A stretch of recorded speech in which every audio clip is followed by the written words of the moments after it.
Hi guys, my name is Digi, and I was about to play Digimon Story Time Strangers, and then I ran into a problem where the game wasn't loading in properly, and I was just left with a bright white screen.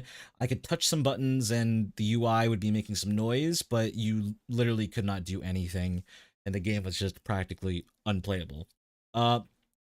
Luckily, a user by the name of DarkFire has found a solution to this, so shout out to DarkFire.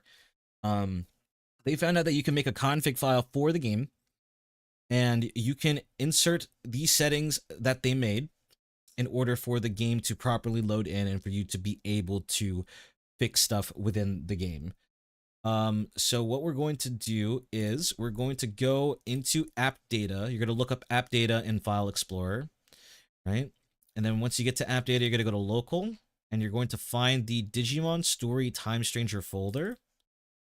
This folder is going to end up being empty, but we're going to create a text document, and we're going to rename it graphic_setting_data.ini. And you want to make sure that it's labeled this, or else it's not going to work.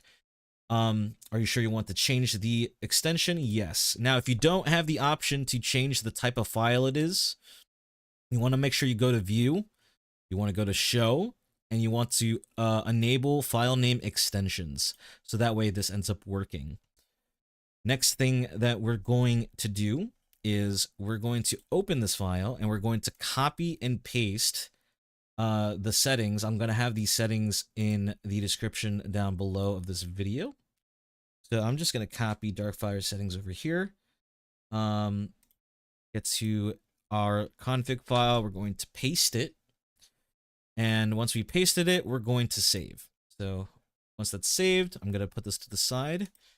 Now we can go ahead with trying to see if the game loads up properly. So right here, we're sitting with a white screen, and boom, now the game is loading up properly. Now, I have been trying to find workarounds to the game crashing whenever you're changing settings. I couldn't find a complete workaround to it, but the good thing about it is that sometimes the settings that you change stay, is what I found. So if you go to options, go to graphic settings, there are specific settings that you can change and will pretty much stay the same upon reboot. So I found that changing your frame rate does not cause your game to crash, so you can go ahead and change your frame rate to whatever you want, whether it be 30, 60, 144, those are the only options, right? So you can confirm that. Spacebar is to confirm.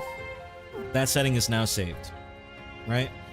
The next thing that I found that you could definitely change for sure that won't crash your game is the texture quality. I want to put this on high because I want to look at the game at its best, you know, so I'm going to put it to high. I'm going to confirm that. Now,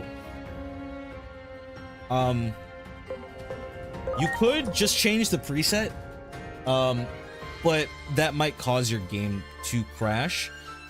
I'm thinking that one of the reasons why the game does crash when you do these presets is because vsync gets turned on.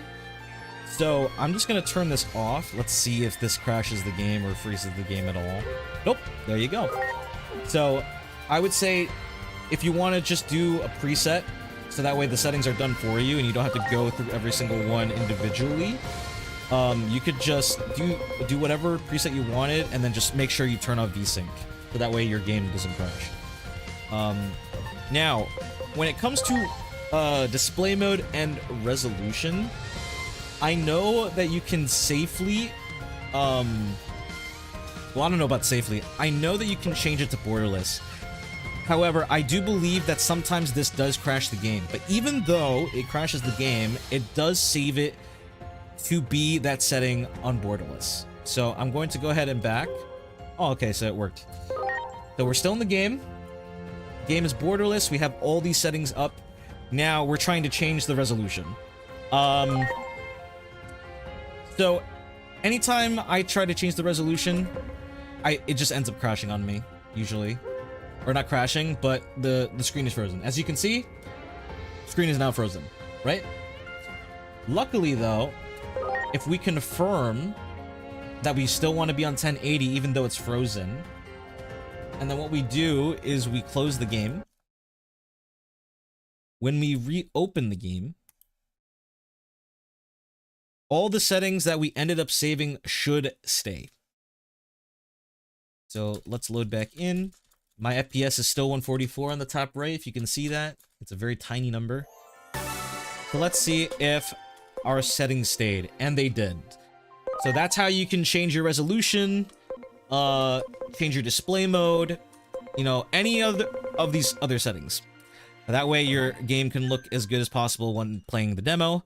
I hope this fixes your guys' problems. If you're running into any problems when it comes to the demo with Time Stranger, please leave a like, comment, favorite, subscribe, and share this with everyone that is having this problem, because like I was panicking that I wasn't able to play the game like almost immediately. I do plan on playing this game tonight, or this demo tonight, on Twitch at www.twitch.tv/digitlc if you want to pass by and hang out and just vibe with Digimon, because this is probably one of the more hyped games. I've been waiting for this game to come out for such a long time, and I can't really wait to hop into it. So hopefully you guys enjoyed, and I'll see you guys later. Bye-bye.